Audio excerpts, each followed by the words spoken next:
150 ரூபா கொடுத்து water wash கொடுக்குறதுக்கு உனக்கு முடியலையாடா அப்படின்னு கேட்பீங்க. ப்ரஷ் இல்லாமல் செயினை க்ளீன் பண்ணவே முடியாது. இதனால தான் பைக்கில் வந்து ஒரு சவுண்டு கேட்குறது. ஸோ மோட்டோ ராக்ஸ் யூஸ் பண்ணதுக்கப்புறம் உங்கள் பைக்கோட கண்டிஷன் வந்து இந்த 500 ml செயின் லூப் வந்து 177க்கு மிஸ்ஸே பண்ணிடாதீங்க இந்த ஒரு ஆஃபரை. காட்டில் செயின் லூப் எவ்வளோக்கு எவ்வளோ அடிக்கிறீங்களோ அவ்வளோக்கு எவ்வளோ நல்லது.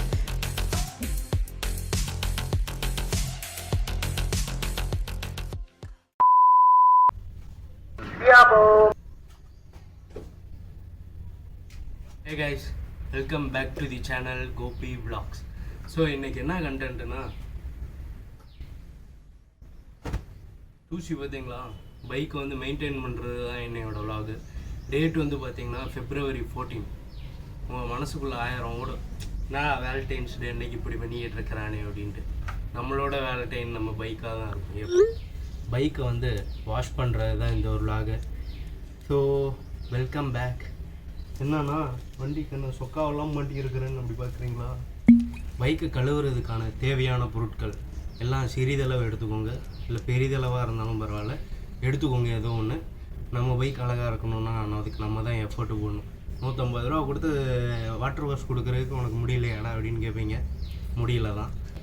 ஃபுல் அண்ட் ஃபுல் நான் தான் என் பைக்கை வந்து வாஷ் பண்ணிக்கிட்டு இருக்கிறேன். ஸோ அப்படி வாஷ் பண்ணுறதுக்கு தேவையான பொருள் என்னென்னா, ஒரு கிளாத் ஒன்று எடுத்துக்கோங்க. மைக்ரோ ஃபைபர் கிளாத் தான் எப்போயும் யூஸ் பண்ணுவேன். ஸோ இப்படி ஒரு துணி எடுத்து தோலில் போட்டிங்கன்னா தான் அந்த கழுவுறதுக்கு உண்டான எல்லா தகுதியும் உங்களுக்கு வரும். தென் ஒரு கப் ஒன்று எடுத்துக்கோங்க. நீங்கள் WD-50 WD-40 கமெண்ட் பண்ணுங்க. அது ஒன்று எடுத்துக்கோங்க. எதுக்குன்னா, பைக்கோட போல்ட்டெல்லாம் ரஸ்ட் அடிஞ்சு போய் இருக்கும். அந்த ரஸ்ட்டெல்லாம் ரிமூவ் பண்ணால் உங்களுக்கு கண்டிப்பாக இது தேவைப்படும். செயினுக்கும் இது வந்து க்ளீன் பண்ணுறது, செயின் க்ளீன் பண்ணுறதுக்கு ரொம்ப யூஸ்ஃபுல்லாக இருக்கும். தென்னு பார்த்தீங்கன்னா, வீட்டுக்குன்னு ஒரு ஷாம்பு இருக்கும். வண்டி கழுவணுன்னா அந்த ஒரு ஷாம்பு காலியாக போகிற மாதிரி இருக்கும். அந்த பாட்டில் மாதிரி ஒரு ஷாம்பு, ஏதோ ஒரு ஷாம்பு எடுத்துக்கோங்க. பட் வந்து நல்ல காஸ்ட்லியான ஷாம்பெல்லாம் வேண்டாம், நார்மலான ஒரு ஷாம்புவே போதும். ஓகேவா?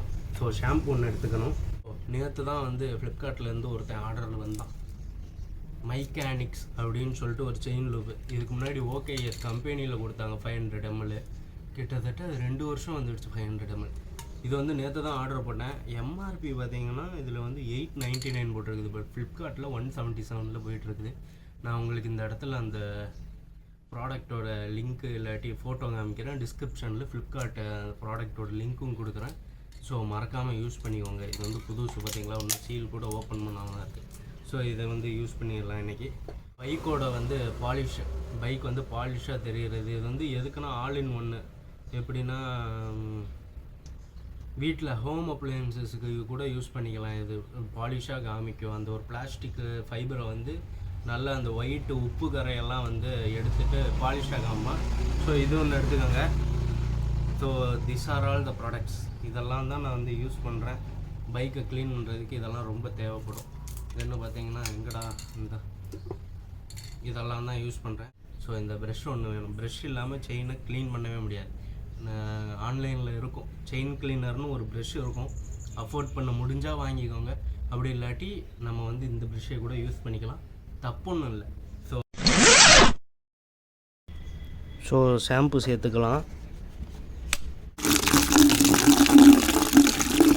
இதுதான் பக்கெட்டில் வந்து ஷாம்பை போட்டுட்டு கரெக்டாக வாட்டரை வந்து அந்த இடத்துல ஃபோர்ஸ் அடிச்சிங்கன்னா உங்களுக்கு அந்த ஃபோம் வந்து நல்லா க்ரியேட் ஆகும். சர்வீஸ் சென்டரில் மட்டும்தான் ஃபோம் க்ரியேட் பண்ணி அடிப்பாங்களா, நாங்களும் அடிப்போம். பாருங்கள், பார்த்தீங்களா? பக்கெட் வந்து ஃபில் ஆனோன்னே அப்படியே வந்து பார்த்திங்கன்னா பைக்கில் ஃபுல்லாக ஊற்றிடணுங்க. ஃபஸ்ட்டு முடிஞ்ச அளவுக்கு ட்ரையாக வெட்டாது, ஏதோ சொல்லுவாங்களே, ட்ரை ஃப்ரூட்ஸு வெட்டு பயப்பிடிச்சிட்டான். எல்லாம் டெக்னாலஜி. வெட்டாக்கிக்கணுங்க. வண்டி வந்து ஃபுல்லாக வெட்டாக்கிக்கணும். இந்த இடம்லாம் பாருங்கள்,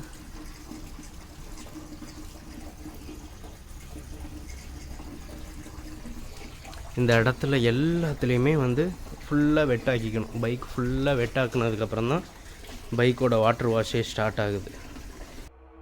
ஆரம்பிக்கலாங்களா?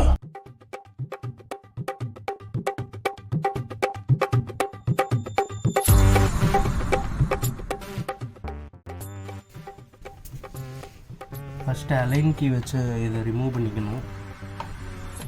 அலைன் கீ வந்து பைக்கோட கிட்டு கூடயே கொடுத்துருப்பாங்க. நீங்கள் வந்து ஈஸியாக ரிமூவ் பண்ணிக்கலாம். மேக்ஸிமம் என்ன மாதிரி அந்த த்ரெட்டு வந்து ப்ராப்ளமாக இல்லாமல் இருக்கிறதுக்கு பைக் அப்பப்போ வந்து WD-15 WD-40 போட்டு இந்த ரஸ்ட்டு பிடிச்சிருக்கிற இந்த இடத்தெல்லாம் வந்து க்ளீன் பண்ணி வச்சுக்கோங்க. இல்லாட்டி ரொம்ப டேஞ்சரு. நான் இன்றைக்கி இதை இப்போ நடக்கும்ட்டு நான் எக்ஸ்பெக்டே பண்ணல. தென்னு பார்த்திங்கன்னா இது வந்து 8 நம்பர் 8ஓட ஸ்பேனர் வச்சு பொறுமையாகவே பண்ணுங்கள், அவசரம்லாம் இல்லை.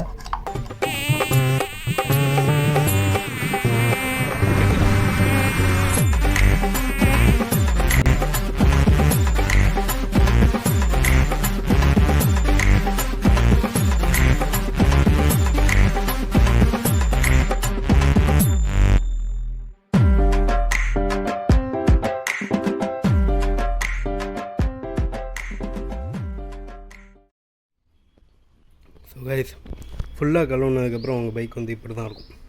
க்ளீன் அண்ட் கிளியராக இருக்குதா? இப்போ வந்து ஒன்றுமே ப்ராப்ளம் இல்லை. இந்த ஒரு கார்பன் டெபாசிட் மட்டும்தான் இப்போ பைக்கில் க்ளீன் பண்ண வேண்டியது. ஸோ உங்களோட டூல் எடுத்துக்கோங்க. WD-15 இது ரெண்டும் ஃபஸ்ட்டு எடுத்துக்கோங்க.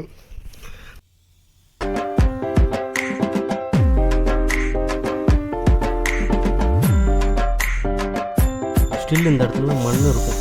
ஸோ அது எல்லாமே வந்து நம்ம வந்து ப்ரஷ்ஷை வச்சு மட்டுமே ரிமூவ் பண்ணணும். இப்படி தேய்ச்சிங்கனாலே போயிடும். ஸோ அவ்வளோதான், பார்த்துக்கோங்க. எல்லா ஒரு லூக் அண்ட் கார்னர் எல்லாத்துலேயுமே வந்து இங்கெல்லாம் ஃபுல் அண்ட் ஃபுல் அந்த ஒரு க்ரீஸ் டெபாசிட் தான் இருக்கும். இதனால தான் பைக்கில் வந்து அந்த சவுண்ட்ஸு கேட்குறது. ஸோ நீங்கள் வந்து டைம் ஸ்பெண்ட் பண்ணி இதை வந்து ஃபுல் அண்ட் ஃபுல் நீங்கள் க்ளீன் பண்ணி தான் ஆகணும். கீழே அந்த டெபாசிட்ஸை பாருங்கள்.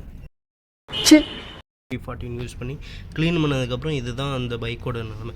பட் ஸ்டில் இந்த வந்து செயினில் இருக்கிற ரஸ்ட்டெல்லாம் ரிமூவ் பண்ணுறதுக்கு நீங்கள் ஒரு 30 மினிட்ஸ் வந்து இதை வந்து WD-14 வந்து ஃபுல்லாக ஸ்ப்ரே பண்ணிக்கோங்க. செயின் ஃபுல்லாக ஸ்ப்ரே பண்ணிவிட்டு ஒரு 30 மினிட்ஸ் வெயிட் பண்ணிங்கன்னா இந்த ரஸ்ட் எல்லாமே போயிடும். ஸோ உங்களோட பைக்கை நீங்கள் மெயின்டைன் பண்ணணுன்னா எவ்வளோ எஃபர்ட் எடுத்து தான் ஆகணும். ஸோ பொறுமையாக பார்த்தா ஒவ்வொரு டீத்து, அந்த செயினோட ஒவ்வொரு டீத்தும் வந்து நீங்கள் வெயிட் பண்ணி WD-40 யூஸ் பண்ணி க்ளீன் பண்ணணும். டூத் ப்ரஷ் வச்சு தேய்ச்சி க்ளீன் பண்ணிக்கிட்டே இருக்கணும். அப்போ தான் இந்த ஒரு ரிசல்ட் வந்து உங்களுக்கு கிடைக்கும். நீங்கள் வந்து கண்டிப்பாக ஒரு 30 மினிட்ஸ் வெயிட் பண்ணி தான் ஆகணும். அதுக்கப்புறம் தான் செயின் லூப் அடிக்கணும். அதுக்கு முன்னாடி நீங்கள் பைக்கில் வேறு ஏதாச்சும் பார்ட்ஸ் வந்து க்ளீன் பண்ணணுன்னா க்ளீன் பண்ணிக்கலாம். நான் வந்து ஃபுல் அண்ட் ஃபுல் க்ளீன் பண்ணிவிட்டேன். ஸோ இப்போ 30 மினிட்ஸ் வந்து நம்ம வந்து வெயிட் பண்ணி தான் ஆகணும். 30 மினிட்ஸ்க்குள்ளே என்ன பண்ணுறதுன்னு தெரியாட்டி நம்ம மோட்டோ ராக்ஸை வந்து இந்த மாதிரி ஸ்ப்ரே பண்ணிவிட்டு, இது வந்து ரொம்ப ஒரு நல்ல ஒரு ப்ராடக்ட்டு. நான் ஃப்ளிப்கார்ட்டில் தான் பார்த்தேன். இது ஃபுல் அண்ட் ஃபுல் இந்த இப்படி பண்ணிங்கன்னா ஃபுல் பைக் அப்படி வந்து பாலிஷாக தெரியும். பார்த்தீங்களா, ப்யூர் அப்படியே கிளாஸியாக மென்னிகிட்ருப்பான் பைக்கு. லிக்விடை வந்து இப்படி ஸ்ப்ரே பண்ணிவிட்டு க்ளீன் பண்ணிக்கணும். நல்ல காட்டன் கிளாத் வச்சு நல்லா தேய்ச்சி ரப் பண்ணி டீப்பாக அப்படியே ஃபோர்ஸ் கொடுத்து கூட பண்ணிக்கலாம். எவ்வளோ ஷைனிங்காக இருக்குதுன்னு பாருங்கள். ஸோ மோட்டோ ராக்ஸ் யூஸ் பண்ணதுக்கப்புறம் உங்கள் பைக்கோட கண்டிஷன் வந்து இந்த மாதிரி தான் இருக்கும். 30 மினிட்ஸ்க்கு அப்புறம் செடிமெண்டெல்லாம் இந்த மாதிரி போயிருக்கும். அந்த செயின் ஸ்ப்ராக்கெட்டோட கண்டிஷனை நீங்களே பாருங்கள். ஒன்ஸ் நீங்கள் 30 மினிட்ஸ்க்கு அப்புறம் நல்ல ஒரு ப்ரஷ் எடுத்துகிட்டு இந்த இடத்தெல்லாம் பாலிஷ் பண்ணிட்டோன்னா அகெயின் வந்து செயின் பேக் டு கண்டிஷன் வந்துடும். எகெயின் ஃபைனல் டச்சாக ஒரு WD-15 கோட்டிங் கொடுத்துட்டிங்கன்னா எப்படி இருக்குது பாருங்கள் அந்த கண்டிஷன். ஸோ இந்த கண்டிஷனுக்கு வரணுன்னா நீங்கள் வந்து பைக்கை இவ்வளோ எஃபோர்ட் போட்டே தான் ஆகணும். செயின் ஸ்ப்ராக்கெட்டோட கவரை கழட்டுனதுக்கப்புறம் WD-14 வந்து ஃபஸ்ட்டு யூஸ் பண்ணிக்கோங்க.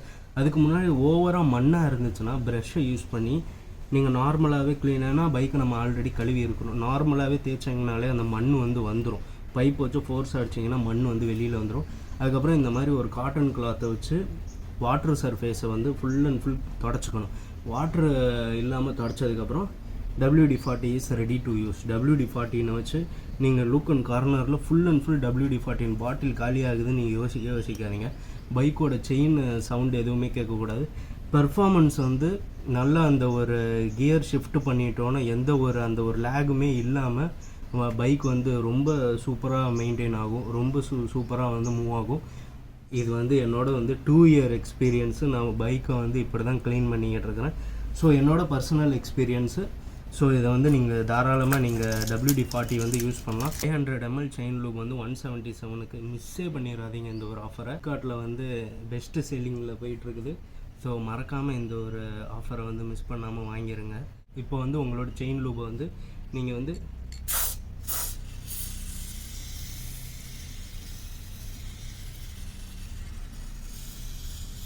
செயினோட எந்த பிளேஸில் அடிக்கணும், சென்டரில் அடிக்கணுமா சைடில் அடிக்கணுமான்னு டவுட் இருக்குது. டெஃபினெட்லி நீங்கள் ஃபுல் இடத்துலையும் அடிக்கணும். அந்த ஒரு எக்ஸஸ் அந்த ஒரு பபுள்ஸ் வருது பாருங்கள், அது எல்லாமே வந்து டஸ்ட்டு தான். வாட்டர் வாஷ் கடையில் கொடுக்குறது வந்து ஓகே தான். பட் 150 ருபீஸ்க்கு அவங்க இவ்வளோ பண்ணுவாங்களான்னு கேட்டிங்கன்னா கண்டிப்பாக கிடையாது. அவங்க நல்ல ஒரு ஹை ப்ரெஷர் ஒரு வேல்யூ வச்சுட்டு ஃபுல்லாக அடிப்பாங்க தான். பட் அது உள்ளே இருக்கிற அந்த சாண்டு டஸ்ட்டு வேணால் போகுமே தவிர உங்களோட அந்த பிளாக் கலரு கிரீஸ் டெபாசிட் வந்து போகவே போகாது. நீங்கள் இவ்வளோ எஃபர்ட் எடுத்துகிட்டு நீங்கள் போட்டால் மட்டும்தான் உங்கள் பைக் வந்து ப்ராப்பராக இருக்கும். ஸோ நம்ம வாங்கின பைக்கு நம்ம தான் பார்த்துக்க முடியும். 150 ருபீஸ் கொடுக்குறதால அவங்க பண்ணுற அவங்க தொழிலில் கரெக்டாக இருப்பாங்களான்னு கேட்டிங்கன்னா அவங்க வந்து வாட்டர் வாஷ்க்கு தான் கொடுக்குறோம். க்ளீனிங்க்கு வந்து அவங்கக்கிட்ட நம்ம கொடுக்கல. Full and full chain loop வந்து அடிக்கிறதுக்கு கொஞ்சமாக தான் அடிக்கணும்லாம் இல்லை. செயின் லூப் எவ்வளோக்கு எவ்வளோ அடிக்கிறீங்களோ அவ்வளோக்கு எவ்வளோ நல்லது. At the same time chain loop அடிச்சுட்டு உடனே பைக் எடுக்காமல் கொஞ்சம் நேரம் அதை ரிலாக்ஸ் பொசிஷனில் விடுங்க. ஏன்னா இந்த இடத்துல வந்து செடிமெண்ட்டாக அந்த சைலன்சர் பைப்பில் வந்து செயின் லூப் வந்து ட்ராப்ஸ் ஆகும். அப்போ வந்து புகை மாதிரி வரும். அதுக்கும் பயந்துக்க வேண்டாம். புகை மாதிரி வந்துச்சுன்னா ஏதாச்சும் பைக் உள்ளே ஏதாச்சும் நம்ம தப்பு பண்ணிட்டோமா அப்படின்லாம் நினைக்காதீங்க. ஸோ அது வந்து அந்த செயின் லூப்பு பட்டு அது வந்து சைலன்சரில் பட்டு பேர்ன் ஆகுறப்போ அந்த ஒரு புகை க்ரியேட் ஆகுது. டியூக்கை வந்து இப்படி தான் மெயின்டைன் பண்ணணும். KTM வந்து இப்படி தான் மெயின்டைன் பண்ணணும். எந்த ஒரு NS R15 எந்த ஒரு பைக்காக இருந்தாலுமே செயின் மெயின்டெனன்ஸ் வந்து இவ்வளோ தான், பைக்கில் வந்து இவ்வளோ தான் மெயின்டைன் பண்ணுறதுங்கிறது. So see you back in another video. Until then, signing off from OPMO Bike and Zelda. Take care, stay peace, ride hard. Bye.